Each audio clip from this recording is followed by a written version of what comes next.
As she entered the house, the footman told her that a gentleman and lady had called and inquired for her a few minutes after her setting off. That, when he told them she was gone out with Mr. Thorpe, the lady had asked whether any message had been left for her, and on his saying no had felt for a card but said she had none about her and went away. Pondering over these heartrending tidings, Catherine walked slowly upstairs. At the head of them she was met by Mr. Allen, who, on hearing the reason of their speedy return, said, "I am glad your brother had so much sense. I am glad you are come back. It was a strange, wild scheme." They all spent the evening together at Thorpe's. Catherine was disturbed and out of spirits, but Isabella seemed to find a pool of commerce in the fate of which she shared, by private partnership with Morland, a very good equivalent for the quiet and country air of an inn at Clifton. Her satisfaction, too, in not being at the lower rooms was spoken more than once. "How I pity the poor creatures that are going there. How glad I am that I am not amongst them. I wonder whether it will be a full ball or not. They have not begun dancing yet. I would not be there for all the world. It is so delightful to have an evening now and then to oneself. I dare say it will not be a very good ball. I know the Mitchells will not be there. I am sure I pity everybody that is. But I dare say, Mr. Morland, you long to be at it, do not you? I am sure you do. Well, pray do not let anybody here be a restraint on you. I dare say we could do very well without you, but you men think yourselves of such consequence." Catherine could almost have accused Isabella of being wanting in tenderness towards herself and her sorrows, so very little did they appear to dwell on her mind, and so very inadequate was the comfort she offered. "Do not be so dull, my dearest creature," she whispered. "You will quite break my heart. It was amazingly shocking, to be sure, but the Tilneys were entirely to blame. Why were not they more punctual? It was dirty indeed, but what did that signify? I am sure John and I should not have minded it. I never mind going through anything where a friend is concerned. That is my disposition, and John is just the same. He has amazing strong feelings. Good heavens, what a delightful hand you have got. Kings, I vow, I never was so happy in my life. I would 50 times rather you should have them than myself. And now I may dismiss my heroine to the sleepless couch, which is the true heroine's portion, to a pillow strewed with thorns and wet with tears. And lucky may she think herself, if she get another good night's rest in the course of the next 3 months. Chapter 12. "Mrs. Allen," said Catherine the next morning, "will there be any harm in my calling on Miss Tilney today? I shall not be easy till I have explained everything." "Go by all means, my dear, only put on a white gown. Miss Tilney always wears white." Catherine cheerfully complied, and being properly equipped, was more impatient than ever to be at the pump-room, that she might inform herself of General Tilney's lodgings, for though she believed they were in Milsom Street, she was not certain of the house, and Mrs. Allen's wavering convictions only made it more doubtful. To Milsom Street she was directed, and having made herself perfect in the number, hastened away with eager steps and a beating heart to pay her visit, explain her conduct and be forgiven, tripping lightly through the churchyard, and resolutely turning away her eyes, that she might not be obliged to see her beloved Isab and her dear family, who, she had reason to believe, were in a shop hard by. She reached the house without any impediment, looked at the number, knocked at the door, and inquired for Miss Tilney. The man believed Miss Tilney to be at home, but was not quite certain. Would she be pleased to send up her name? She gave her card. In a few minutes the servant returned, and with a look which did not quite confirm his words, said he had been mistaken, for that Miss Tilney was walked out. Catherine, with a blush of mortification, left the house. She felt almost persuaded that Miss Tilney was at home, and too much offended to admit her, and as she retired down the street, could not withhold one glance at the drawing-room windows in expectation of seeing her there, but no one appeared at them. At the bottom of the street, however, she looked back again, and then not at a window but issuing from the door she saw Miss Tilney herself.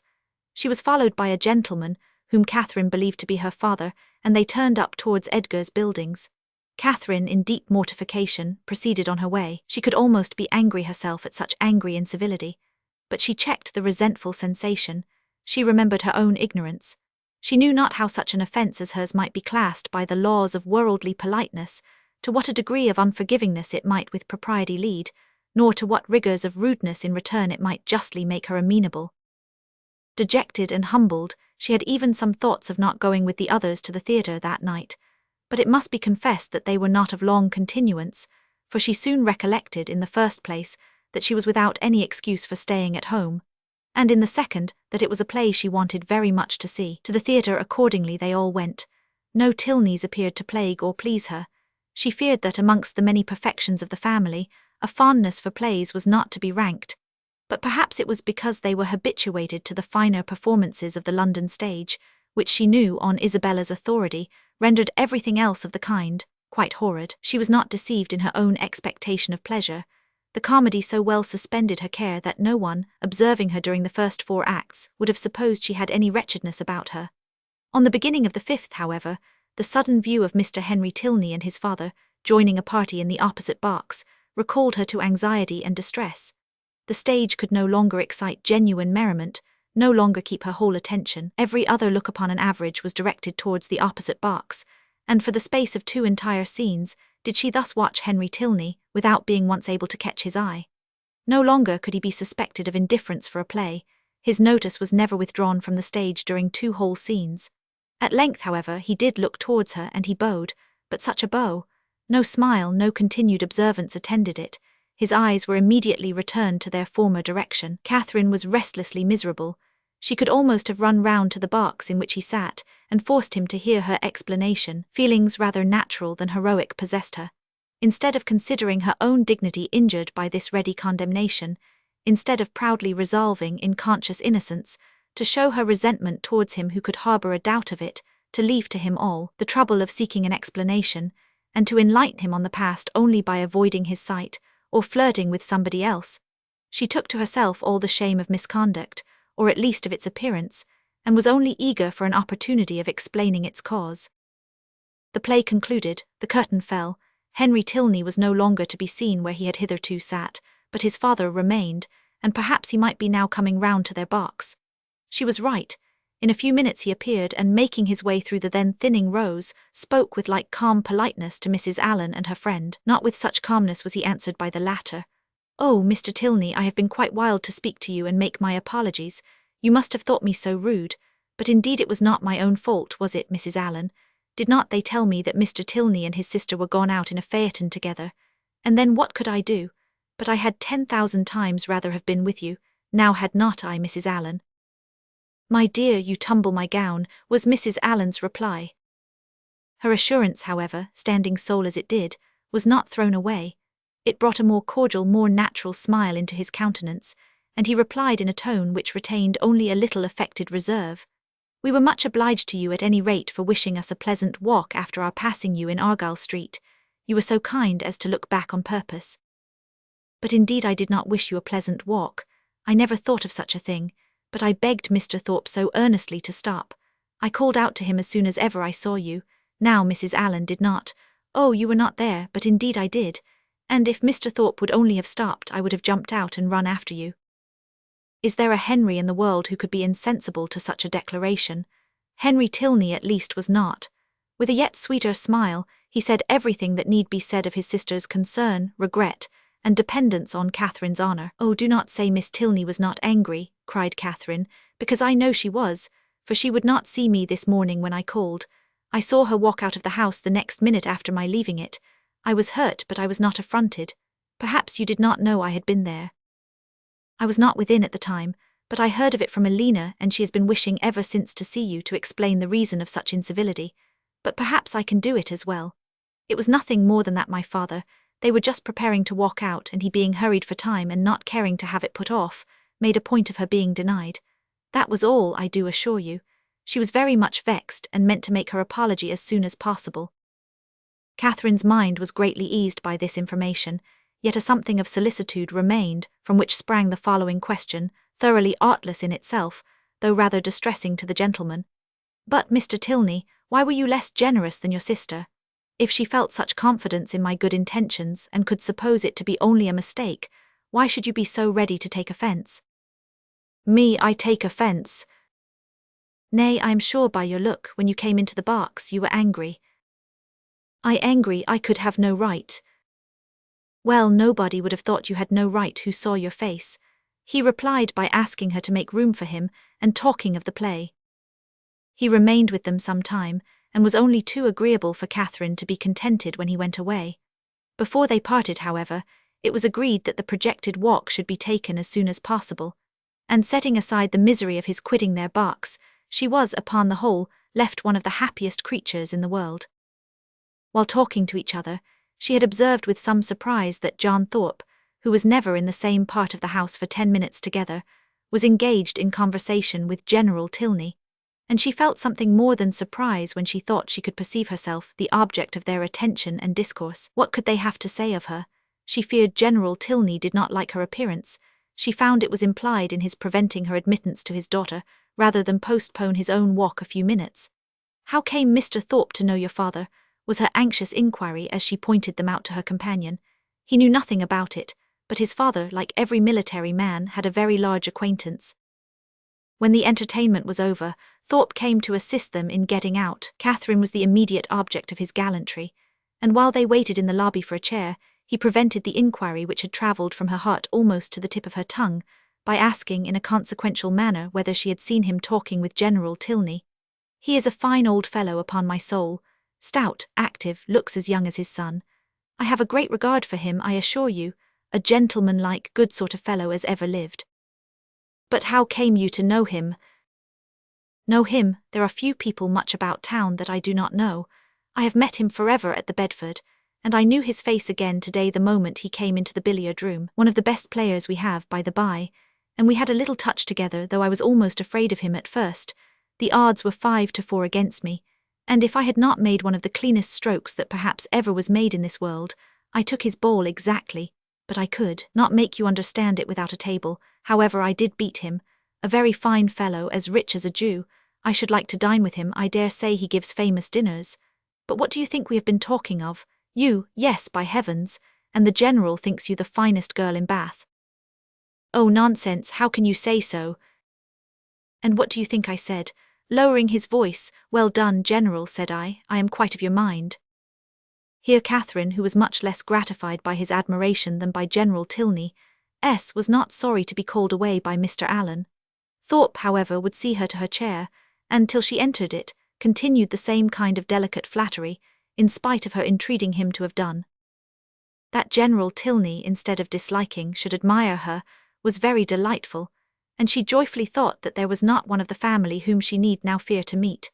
The evening had done much more for her than could have been expected. Chapter 13. Monday, Tuesday, Wednesday, Thursday, Friday, and Saturday have now passed in review before the reader. The events of each day, its hopes and fears, mortifications and pleasures, have been separately stated, and the pangs of Sunday only now remain to be described and close the week. The Clifton scheme had been deferred, not relinquished, and on the afternoon's crescent of this day, it was brought forward again, in a private consultation between Isabella and James, the former of whom had particularly set her heart upon going, and the latter no less anxiously placed his upon pleasing her. It was agreed that, provided the weather were fair, the party should take place on the following morning, and they were to set off very early, in order to be at home in good time. The affair thus determined, and Thorpe's approbation secured, Catherine only remained to be apprised of it. She had left them for a few minutes to speak to Miss Tilney. In that interval the plan was completed, and as soon as she came again her agreement was demanded. But instead of the gay acquiescence expected by Isabella, Catherine looked grave, was very sorry but could not go. The engagement which ought to have kept her from joining in the former attempt would make it impossible for her to accompany them now. She had that moment settled with Miss Tilney to take their proposed walk tomorrow. It was quite determined, and she would not upon any account retract. But that she must and should retract was instantly the eager cry of both the Thorpes. They must go to Clifton tomorrow. They would not go without her. It would be nothing to put off a mere walk for one day longer, and they would not hear of a refusal. Catherine was distressed but not subdued. "Do not urge me, Isabella. I am engaged to Miss Tilney. I cannot go." This availed nothing. The same arguments assailed her again. She must go, she should go, and they would not hear of a refusal. It would be so easy to tell Miss Tilney that you had just been reminded of a prior engagement, and must only beg to put off the walk till Tuesday. "No, it would not be easy. I could not do it. There has been no prior engagement." But Isabella became only more and more urgent, calling on her in the most affectionate manner, addressing her by the most endearing names. She was sure her dearest, sweetest Catherine would not seriously refuse such a trifling request to a friend who loved her so dearly. She knew her beloved Catherine to have so feeling a heart, so sweet a temper, to be so easily persuaded by those she loved. But all in vain. Catherine felt herself to be in the right, and though pained by such tender, such flattering supplication, could not allow it to influence her. Isabella then tried another method.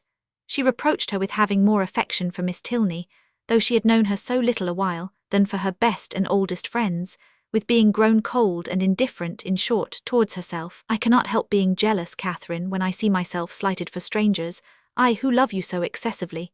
When once my affections are placed, it is not in the power of anything to change them. But I believe my feelings are stronger than anybody's. I am sure they are too strong for my own peace, and to see myself supplanted in your friendship by strangers does cut me to the quick, I own. These Tilneys seem to swallow up everything else. Catherine thought this reproach equally strange and unkind. Was it the part of a friend thus to expose her feelings to the notice of others? Isabella appeared to her ungenerous and selfish, regardless of everything but her own gratification. These painful ideas crossed her mind, though she said nothing. Isabella in the meanwhile had applied her handkerchief to her eyes, and Morland, miserable at such a sight, could not help saying, "Nay, Catherine, I think you cannot stand out any longer now. The sacrifice is not much, and to oblige such a friend, I shall think you quite unkind if you still refuse." This was the first time of her brother's openly siding against her, and anxious to avoid his displeasure, she proposed a compromise. If they would only put off their scheme till Tuesday, which they might easily do as it depended only on themselves, she could go with them, and everybody might then be satisfied. But no, no, no, was the immediate answer. That could not be, for Thorpe did not know that he might not go to town on Tuesday. Catherine was sorry but could do no more, and a short silence ensued, which was broken by Isabella, who in a voice of cold resentment said, "Very well, then there is an end of the party. If Catherine does not go, I cannot be the only woman. I would not upon any account in the world do so improper a thing." "Catherine, you must go," said James. "But why cannot Mr. Thorpe drive one of his other sisters? I dare say either of them would like to go." "Thank ye," cried Thorpe, "but I did not come to Bath to drive my sisters about and look like a fool. No, if you do not go, me if I do. I only go for the sake of driving you." "That is a compliment which gives me no pleasure," but her words were lost on Thorpe, who had turned abruptly away. The three others still continued together, walking in a most uncomfortable manner to poor Catherine. Sometimes not a word was said, sometimes she was again attacked with supplications or reproaches, and her arm was still linked within Isabella's, though their hearts were at war. At one moment she was softened, at another irritated, always distressed but always steady. "I did not think you had been so obstinate, Catherine," said James. "You were not used to be so hard to persuade. You once were the kindest, best-tempered of my sisters." "I hope I am not less so now," she replied very feelingly, "but indeed I cannot go. If I am wrong, I am doing what I believe to be right." "I suspect," said Isabella in a low voice, "there is no great struggle." Catherine's heart swelled. She drew away her arm, and Isabella made no opposition. Thus passed a long 10 minutes till they were again joined by Thorpe, who, coming to them with a gayer look, said, "Well, I have settled the matter, and now we may all go tomorrow with a safe conscience. I have been to Miss Tilney and made your excuses." "You have not," cried Catherine. "I have, upon my soul. Left her this moment. Told her you had sent me to say that, having just recollected a prior engagement of going to Clifton with us tomorrow, you could not have the pleasure of walking with her till Tuesday. She said very well, Tuesday was just as convenient to her, so there is an end of all our difficulties. A pretty good thought of mine, hey?" Isabella's countenance was once more all smiles and good humour, and James too looked happy again. "A most heavenly thought indeed. Now, my sweet Catherine, all our distresses are over, you are honourably acquitted, and we shall have a most delightful party." "This will not do," said Catherine. "I cannot submit to this. I must run after Miss Tilney directly and set her right." Isabella, however, caught hold of one hand, Thorpe of the other, and remonstrances poured in from all three. Even James was quite angry. When everything was settled, when Miss Tilney herself said that Tuesday would suit her as well, it was quite ridiculous, quite absurd to make any further objection. "I do not care. Mr. Thorpe had no business to invent any such message. If I had thought it right to put it off, I could have spoken to Miss Tilney myself. This is only doing it in a ruder way, and how do I know that Mr. Thorpe has? He may be mistaken again perhaps. He led me into one act of rudeness by his mistake on Friday. Let me go, Mr. Thorpe.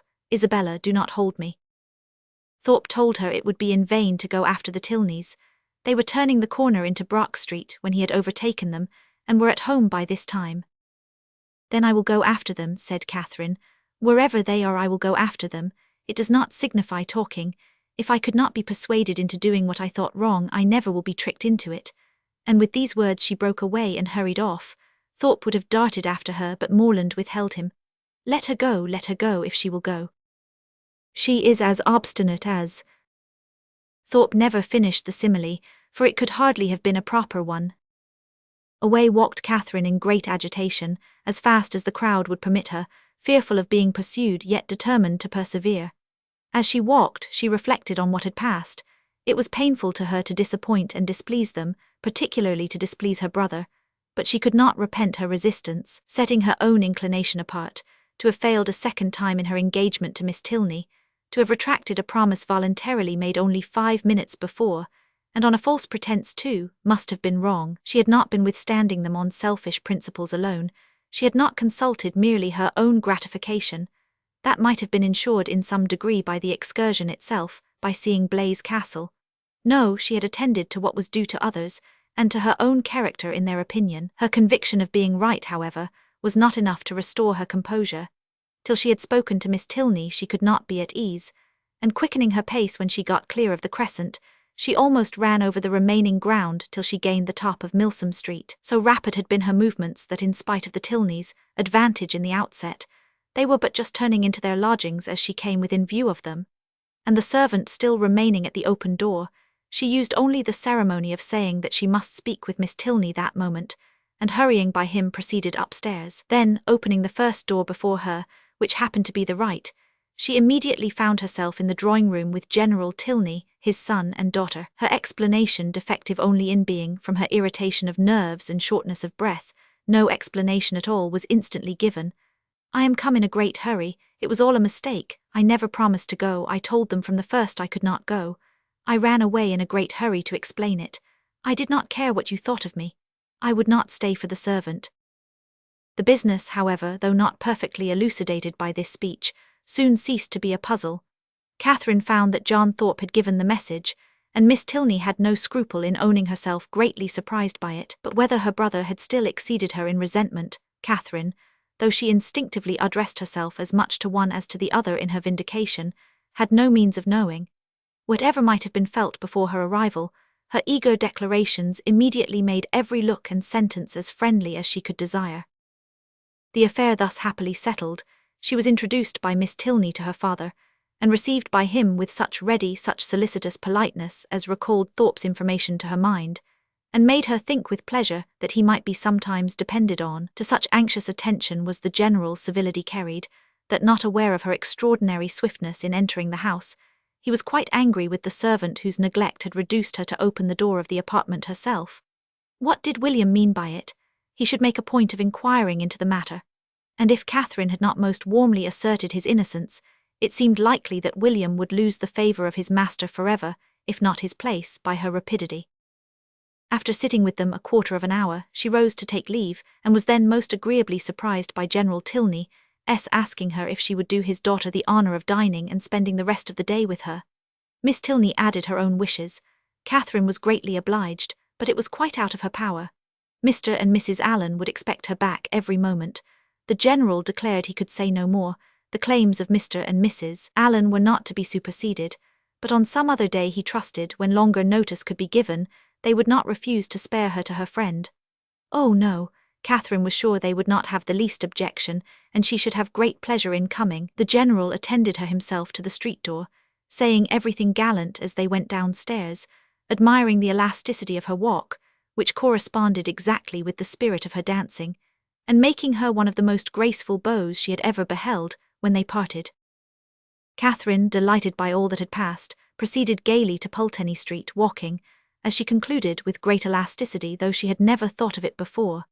She reached home without seeing anything more of the offended party, and now that she had been triumphant throughout, had carried her point, and was secure of her walk, she began, as the flutter of her spirits subsided, to doubt whether she had been perfectly right. A sacrifice was always noble, and if she had given way to their entreaties, she should have been spared the distressing idea of a friend displeased, a brother angry, and a scheme of great happiness to both destroyed, perhaps through her means. To ease her mind and ascertain by the opinion of an unprejudiced person what her own conduct had really been, she took occasion to mention before Mr. Allen the half-settled scheme of her brother and the Thorpes for the following day.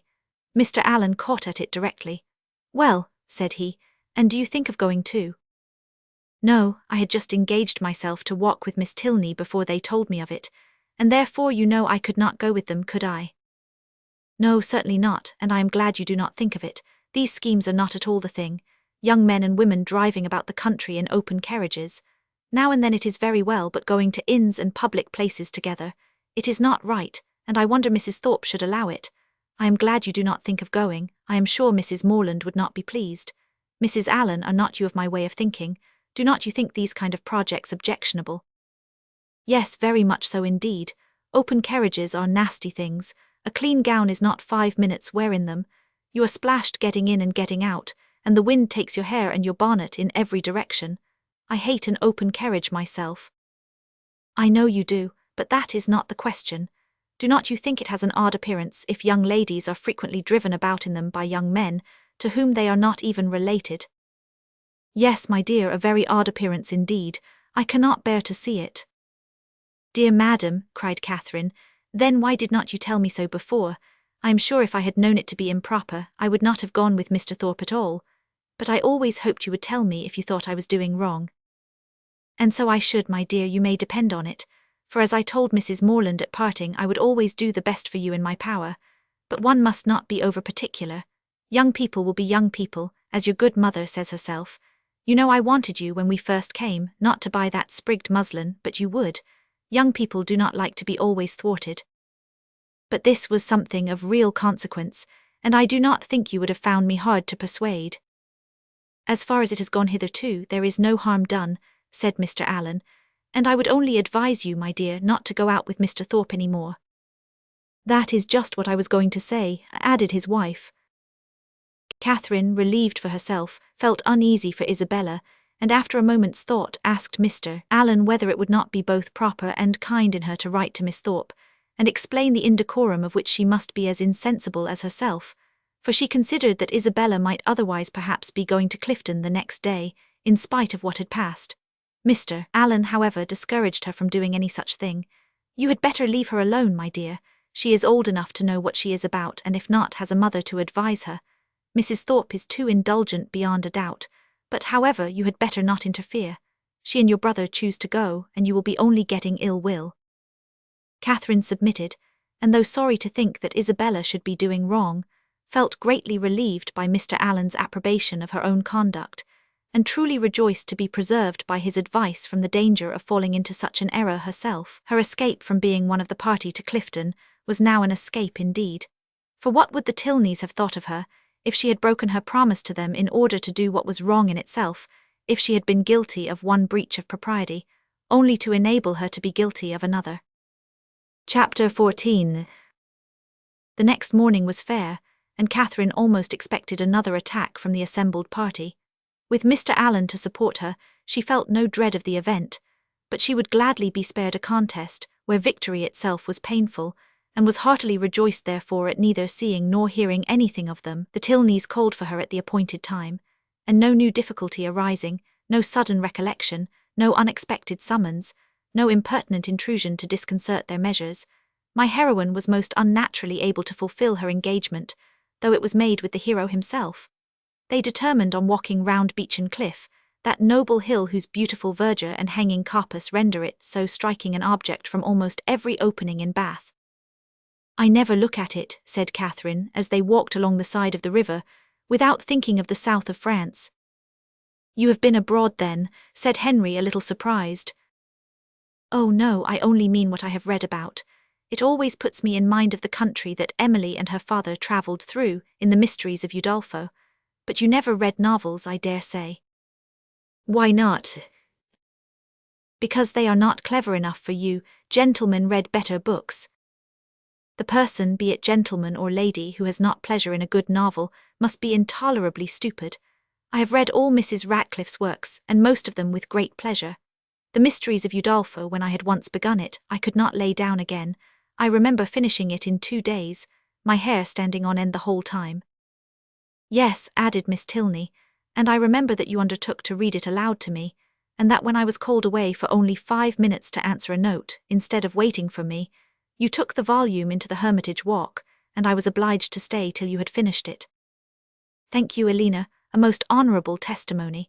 You see, Miss Morland, the injustice of your suspicions.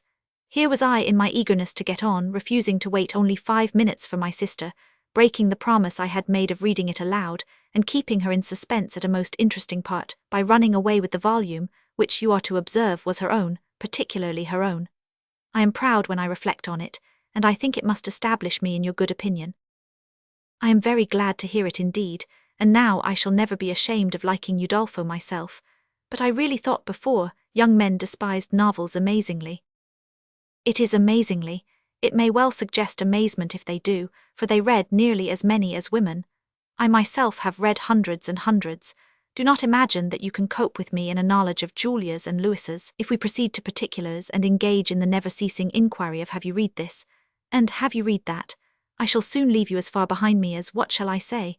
I want an appropriate simile. As far as your friend Emily herself left poor Valancourt when she went with her aunt into Italy.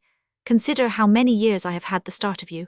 I had entered on my studies at Oxford, while you were a good little girl working your sampler at home. Not very good, I am afraid, but now really do not you think Udolpho the nicest book in the world? The nicest, by which I suppose you mean the neatest, that must depend upon the binding. Henry, said Miss Tilney, you are very impertinent. Miss Morland, he is treating you exactly as he does his sister.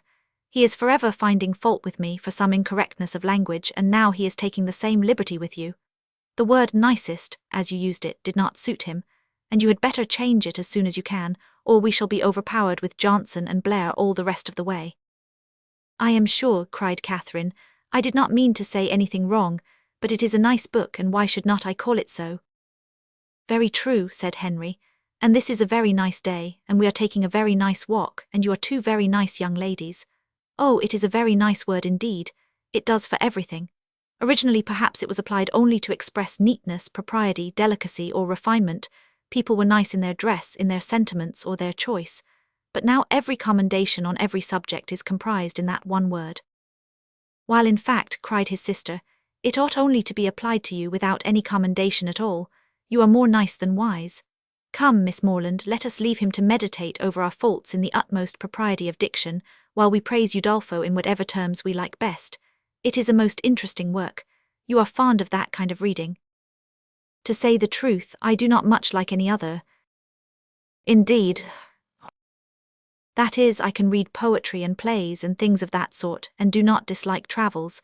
But history, real solemn history, I cannot be interested in. Can you? Yes, I am fond of history. I wish I were too. I read it a little as a duty, but it tells me nothing that does not either vex or weary me. The quarrels of popes and kings, with wars or pestilences in every page. The men also good for nothing, and hardly any women at all. It is very tiresome.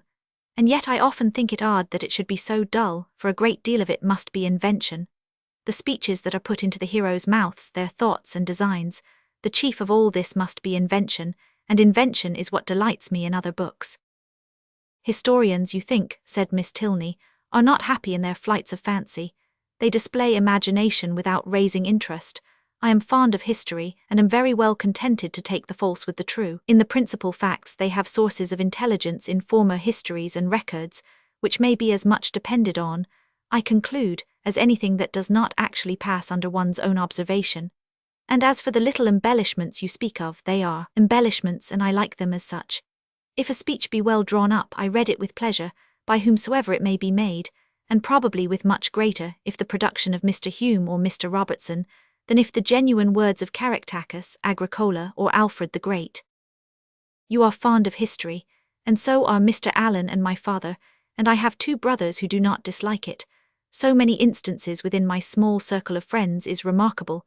At this rate, I shall not pity the writers of history any longer. If people like to read their books, it is all very well, but to be at so much trouble in filling great volumes, which, as I used to think, nobody would willingly ever look into, to be labouring only for the torment of little boys and girls, always struck me as a hard fate. And though I know it is all very right and necessary, I have often wondered at the person's courage that could sit down on purpose to do it. That little boys and girls should be tormented, said Henry, is what no one at all acquainted with human nature in a civilized state can deny. But in behalf of our most distinguished historians, I must observe that they might well be offended at being supposed to have no higher aim, and that by their method and style, They are perfectly well qualified to torment readers of the most advanced reason and mature time of life. I use the verb to torment, as I observe to be your own method instead of to instruct, supposing them to be now admitted as synonymous. You think me foolish to call instruction a torment, but if you had been as much used as myself to hear poor little children first learning their letters and then learning to spell, if you had ever seen how stupid they can be for a whole morning together, and how tired my poor mother is at the end of it, as I am in the habit of seeing almost every day of my life at home, you would allow that to torment and to instruct might sometimes be used as synonymous words. Very probably, but historians are not accountable for the difficulty of learning to read, and even you yourself, who do not altogether seem particularly friendly to very severe, very intense application, may perhaps be brought to acknowledge that it is very well worth while to be tormented for 2 or 3 years of one's life, for the sake of being able to read all the rest of it. Consider, if reading had not been taught, Mrs. Ratcliffe would have written in vain, or perhaps might not have written at all. Catherine assented, and a very warm panegyric from her on that lady's merits closed the subject.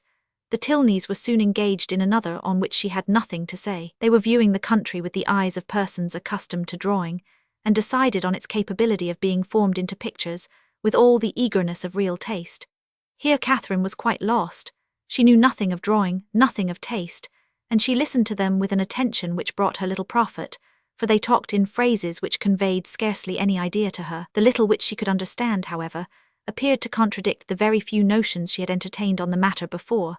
It seemed as if a good view were no longer to be taken from the top of an high hill, and that a clear blue sky was no longer a proof of a fine day. She was heartily ashamed of her ignorance, a misplaced shame. Where people wish to attach, they should always be ignorant. To come with a well-informed mind is to come with an inability of administering to the vanity of others, which a sensible person would always wish to avoid. A woman especially, if she have the misfortune of knowing anything, should conceal it as well as she can. The advantages of natural folly in a beautiful girl have been already set forth by the capital pen of a sister author, and to her treatment of the subject I will only add in justice to men, that though to the larger and more trifling part of the sex, imbecility in females is a great enhancement of their personal charms, there is a portion of them too reasonable and too well informed themselves to desire anything more in woman than ignorance. But Catherine did not know her own advantages, did not know that a good-looking girl, with an affectionate heart and a very ignorant mind, cannot fail of attracting a clever young man, unless circumstances are particularly untoward. In the present instance, she confessed and lamented her want of knowledge, declared that she would give anything in the world to be able to draw. And a lecture on the picturesque immediately followed, in which his instructions were so clear that she soon began to see beauty in everything admired by him, and her attention was so earnest that he became perfectly satisfied of her having a great deal of natural taste. He talked of foregrounds, distances and second distances, side screens and perspectives, lights and shades, and Catherine was so hopeful a scholar that when they gained the top of Beechen Cliff, she voluntarily rejected the whole city of Bath as unworthy to make part of a landscape. Delighted with her progress and fearful of wearying her with too much wisdom at once, Henry suffered the subject to decline, and by an easy transition from a piece of rocky fragment and the withered oak which he had placed near its summit, to oaks in general, to forests, the enclosure of them, waste lands, crown lands and government, he shortly found himself arrived at politics, and from politics it was an easy step to silence. The general pause which succeeded his short disquisition on the state of the nation was put an end to by Catherine, who, in rather a solemn tone of voice, uttered these words: "I have heard that something very shocking indeed will soon come out in London." Miss Tilney, to whom this was chiefly addressed, was startled and hastily replied, "Indeed, and of what nature?" "That I do not know, nor who is the author. I have only heard that it is to be more horrible than anything we have met with yet." "Good heaven, where could you hear of such a thing?" "A particular friend of mine had an account of it in a letter from London yesterday. It is to be uncommonly dreadful. I shall expect murder and everything of the kind." "You speak with astonishing composure, but I hope your friend's accounts have been exaggerated, and if such a design is known beforehand, proper measures will undoubtedly be taken by government to prevent its coming to effect." "Government," said Henry, endeavouring not to smile, "neither desires nor dares to interfere in such matters. There must be murder, and government cares not how much." The lady stared. He laughed and added, Come, shall I make you understand each other, or leave you to puzzle out an explanation as you can? No, I will be noble. I will prove myself a man, no less by the generosity of my soul than the clearness of my head. I have no patience with such of my sex as disdain to let themselves sometimes down to the comprehension of yours. Perhaps the abilities of women are neither sound nor acute, neither vigorous nor keen. Perhaps they may want observation, discernment, judgment, fire, genius, and wit. Miss Morland, do not mind what he says, but have the goodness to satisfy me as to this dreadful riot. Riot? What riot? My dear Elena, the riot is only in your own brain. The confusion there is scandalous. Miss Morland has been talking of nothing more dreadful than a new publication which is shortly to come out, in 3 duodecimo volumes, 276 pages in each, with a frontispiece to the first, of 2 tombstones and a lantern, do you understand? And you, Miss Morland, my stupid sister has mistaken all your clearest expressions. You talked of expected horrors in London, and instead of instantly conceiving, as any rational creature would have done, that such words could relate only to a circulating library, she immediately pictured to herself a mob of 3,000 men assembling in St. George's Fields, the Bank attacked, the Tower threatened, the streets of London flowing with blood, a detachment of the 12th Light Dragoons, the hopes of the nation, called up from Northampton to quell the insurgents, and the gallant Captain Frederick Tilney, in the moment of charging at the head of his troop, knocked off his horse by a brickbat from an upper window. Forgive her stupidity. The fears of the sister have added to the weakness of the woman, but she is by no means a simpleton in general. Catherine looked grave. And now, Henry, said Miss Tilney, that you have made us understand each other, you may as well make Miss Morland understand yourself, unless you mean to have her think you intolerably rude to your sister, and a great brute in your opinion of women in general. Miss Morland is not used to your odd ways. I shall be most happy to make her better acquainted with them. No doubt, but that is no explanation of the present. What am I to do? You know what you ought to do. Clear your character handsomely before her. Tell her that you think very highly of the understanding of women. Miss Morland, I think very highly of the understanding of all the women in the world, especially of those, whoever they may be, with whom I happen to be in company. That is not enough, be more serious. Miss Morland, no one can think more highly of the understanding of women than I do. In my opinion, nature has given them so much that they never find it necessary to use more than half. We shall get nothing more serious from him now, Miss Morland. He is not in a sober mood, but I do assure you that he must be entirely misunderstood if he can ever appear to say an unjust thing of any woman at all, or an unkind one of me.